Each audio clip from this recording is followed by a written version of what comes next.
Welcome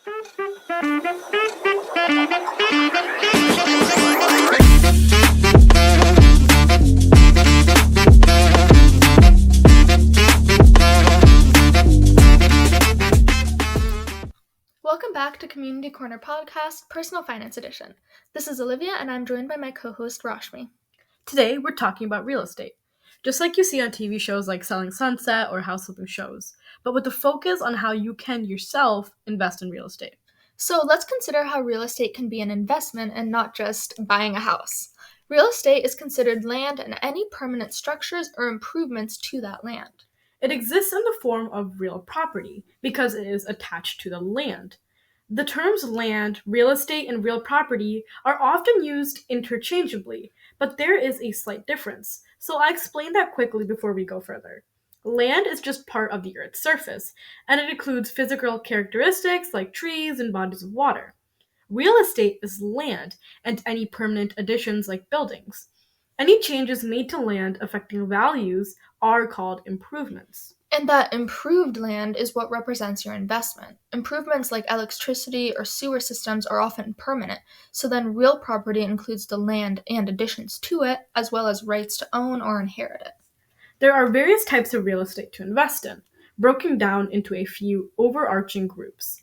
There is residential real estate, which is any property for residential purposes. This includes homes, condos, duplexes, and multifamily residences.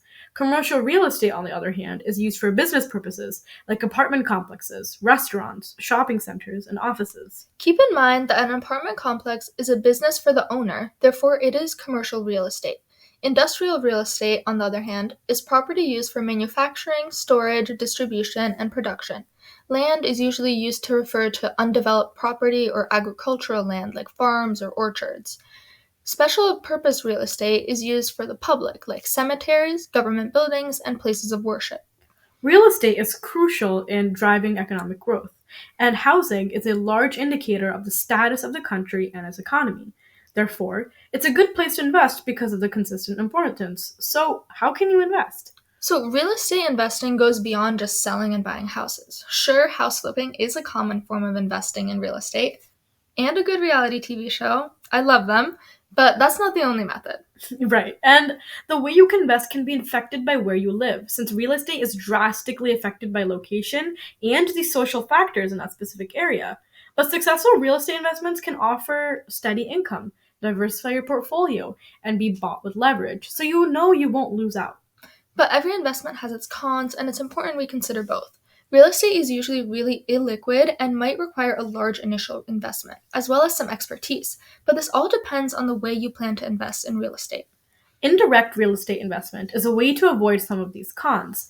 This is done through real estate investment trusts known as REITs. These are public companies that raise funds by selling stocks, using those funds to purchase and lease real estate. REITs have to pay out most of their profits to investors as dividends. There are various types of REITs, classified by how their shares are bought and sold. Most people like to invest in publicly traded REITs on an exchange, traded like any other security.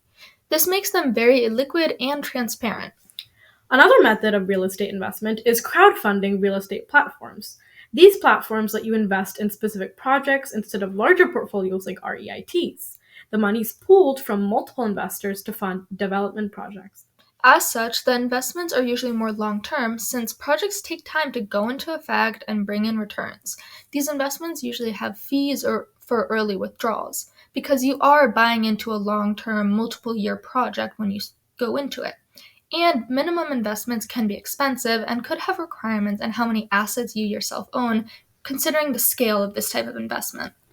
Two popular platforms for this are Fundrise and CrowdStreet. Now, a more applicable method and more common method of real estate investment is investing in your own home. If you own a house, you own real estate. Yeah, and a lot of people forget that.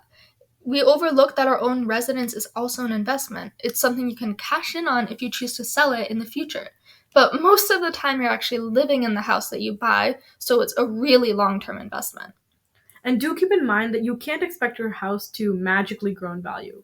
According to Forbes Advisor, from 1994 to 2019, homes only increased in value about 3.9% annually. True, some locations may grow more and faster in value, but you can't rely on that. But it might require improvements in specific work to get greater returns. A more major investment that provides steady cash flow is investing in rental properties, either long term or short term. But this is a larger commitment because it requires purchasing the properties themselves. For long-term rentals, you're usually looking at purchasing rentals rented for at least a year, with monthly cash flow. Short-term rentals are properties catering to different length stays, maybe even as short as just one night. Short-term rentals can be done on sites like Airbnb, where you can list your home while you're away for some period. Rental properties have great profit potential in exchange for the effort put into finding tenants, paying for maintenance, doing repairs, and dealing with any other issues that could occur. You could hire a property management company, of course, but that does cut into your returns. If you're interested in investing in rental property, it really depends on you to find what works best. Now, another way to invest in real estate, and that is most commonly associated with this type of investment, is flipping properties. And it takes a lot of work. Yeah, a home flipping strategy takes on so many extra risks, out of pocket costs, knowing how to identify hot neighborhoods, and much more to making a profit at the end. But it can also be done on a smaller scale with homes that might require only a little renovation, which is called micro flipping, or by buying a house and just waiting a long time.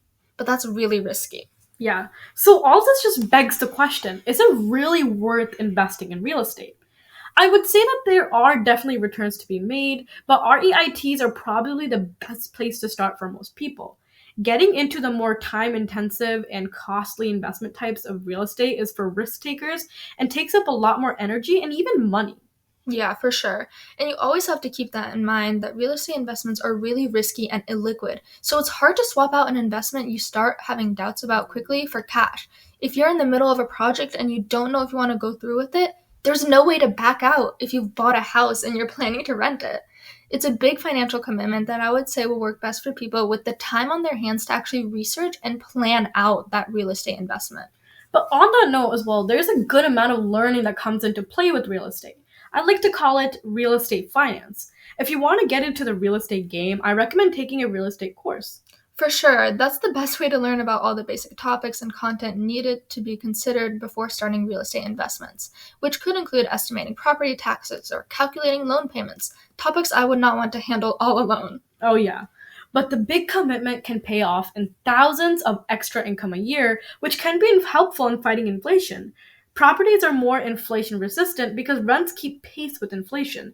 If you're setting payments for your tenants, you'll be able to raise them as necessary to continue making a profit in a difficult economy. Even if you can't do that at any given moment, prices can be adjusted after each rental agreement ends.